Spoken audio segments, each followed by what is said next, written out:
Yes, okay. Good morning, class. Good morning. I'm Professor Nicholas Moore, and today I'm going to be walking you through how to create the best possible thesis statement, or at least a good, compelling thesis statement. Because in my history of writing, I found that the thesis statement for thesis papers is the big thing that you want to get right. If you get that right, the rest of your paper will usually fall into place.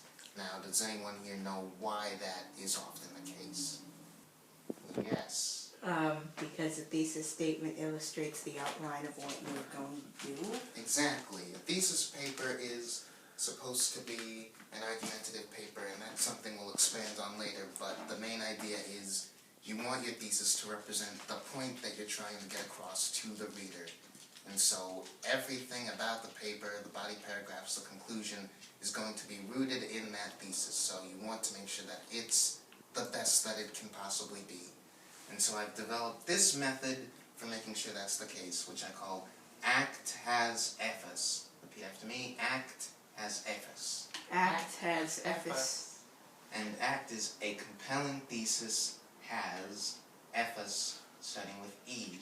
Now the first step is E for exigence. Now does anyone in the class know what exigence means? Nope. That's fine. Exigence is basically a fancy way of saying that you have a compelling need to do something, that you have a passionate drive about it. So if you're writing a thesis paper, if you have the option, you want the paper to be about something that you are personally invested in, because the more compelled that you are to write, the more compelled that the reader is to pay attention to your ideas. So if you're compelled to write, they're compelled to read. Now, F in EFAS stands for focus, which is a simpler concept, I think. It's basically making sure that you know what the point of your paper is. You don't want a thesis that's too vague or too nebulous. Does anyone know why that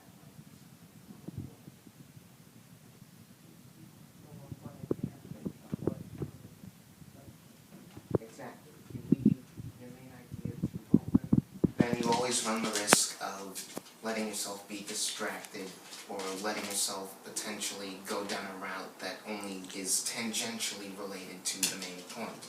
If you know what the main idea that you're trying to get across is, then the easier it will be to substantiate it and to make sure that the reader does not get lost at any point. Now, the A in EFAS stands for argument. And what that means is you want your thesis to be argumentative, because the point of a thesis paper is to convince someone of something. So it has to be something that's at least partially subjective. Does anyone know why that is? Yes. Because if you're trying to convince someone of something, you might have to start out with a different opinion than what they might have. That is definitely true.